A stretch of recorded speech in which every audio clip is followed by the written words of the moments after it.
السلام علیکم ورحمۃ اللہ وبرکاتہ نحمدہ ونصلی علی رسولہ الکریم اما بعد۔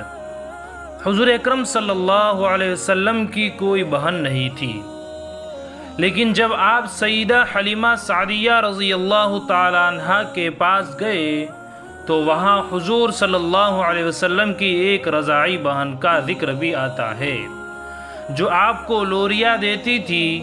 ان کا نام سیدہ شیمہ رضی اللہ تعالی عنہ تھا۔ شام کے وقت جب خواتین کھانا پکانے میں مصروف ہو جاتی تو بہنیں اپنے بھائی اٹھا کر باہر لے جاتی، اور ہر بہن کا خیال یہ ہوتا کہ میرے بھائی زمانے میں سب سے زیادہ خوبصورت ہے۔ بنو سعد کے محلے میں بچیاں اپنے بھائی اٹھاتی، ایک کہتی میرا بھائی جیسا کوئی نہیں اور دوسری کہتی میرے بھائی جیسا کوئی نہیں۔ اتنے میں سیدہ شیمہ رضی اللہ تعالی عنہ اپنے بھائی سیدنا محمد صلی اللہ علیہ وسلم کو اٹھا کے لے آتی اور دور سے کہتی میرا بھائی بھی آ گیا، تو سب کے سر جھک جاتے اور سب کہتی نہیں نہیں، تیرے بھائی کا مقابلہ کوئی نہیں کر سکتا، ہم تو آپس کی بات کر رہے ہیں۔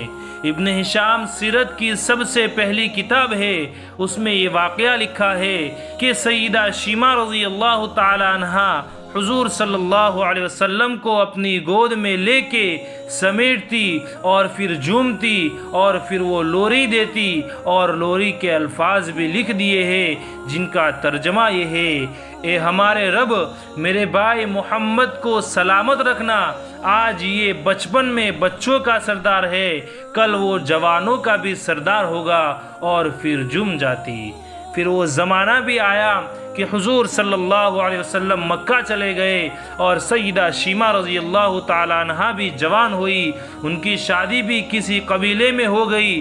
حضور صلی اللہ علیہ وسلم نے اعلان نبوت کیا، 13 سال کا وقت بھی گزر گیا اور آپ صلی اللہ علیہ وسلم مدینہ تشریف لے گئے۔ جب غزوات کا سلسلہ شروع ہوا تو جس قبیلے میں سیدہ شیمہ رضی اللہ تعالی عنہ کی شادی ہوئی تھی اس قبیلے کے ساتھ مسلمانوں کا ٹکراؤ ہو گیا۔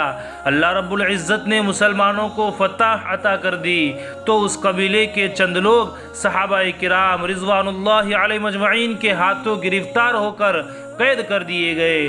تب وہ لوگ اپنے قیدیوں کو چھڑانے کے لیے فدیہ جمع کرنے لگے۔ قبیلے کے سردار بھی گھر گھر جا کر رقم جمع کر رہے تھے۔ چلتے چلتے وہ سیدہ شیمہ رضی اللہ تعالی عنہ کے گھر کے پاس پہنچ گئے، جو کہ اپنی عمر کا ایک خاصا حصہ گزار چکی تھی۔ کہنے لگے کہ اتنا حصہ آپ کو بھی آتا ہے؟ سیدہ شیمہ نے کہا حصہ کس لیے؟ لوگوں نے کہا جو لڑائی ہوئی ہے اور اس میں ہمارے آدمی گرفتار ہو چکے ہیں۔ باتیں کرتے کرتے کسی کے لبوں پر محمد صلی اللہ علیہ وسلم کا نام بھی آ گیا تو سیدہ شیمہ سن کر کہنے لگی اچھا تو کیا انہوں نے تمہارے لوگوں کو پکڑا ہے؟ کہا ہاں۔ سیدہ شیمہ نے کہا تو رقم اکٹھی کرنا چھوڑ دو، مجھے ساتھ لے چلو۔ سردار نے کہا آپ کو ساتھ لے چلے؟ سیدہ شیمہ کہنے لگی ہاں، تم نہیں جانتے وہ میرا بھائی لگتا ہے۔ قبیلے کے سردار کے ساتھ جو سیدہ شیمہ رضی اللہ تعالی عنہ حضور اکرم صلی اللہ علیہ وسلم کے نوری خیمے کی طرف جا رہی تھی اور صحابہ کرام ننگی تلواروں سے پہرے دے رہے تھے، وہ مدنی دور تھا۔ سیدہ شیمہ قوم کے سرداروں کے ساتھ جب آگے بڑھنے لگی تو صحابہ رضی اللہ عنہ نے تلواریں سونتی اور پکارا او دیہاتی عورت رک جا، دیکھتی نہیں آگے کوچے رسول صلی اللہ علیہ وسلم ہے، آگے بغیر اذن کے جبرائیل بھی نہیں جا سکتے، تم کون ہو؟ سیدہ شیمہ نے جواب میں جو الفاظ کہے ان کا اردو ترجمہ یہ ہے میری راہیں چھوڑ دو، تم جانتے نہیں میں تمہارے نبی کی بہن لگتی ہوں۔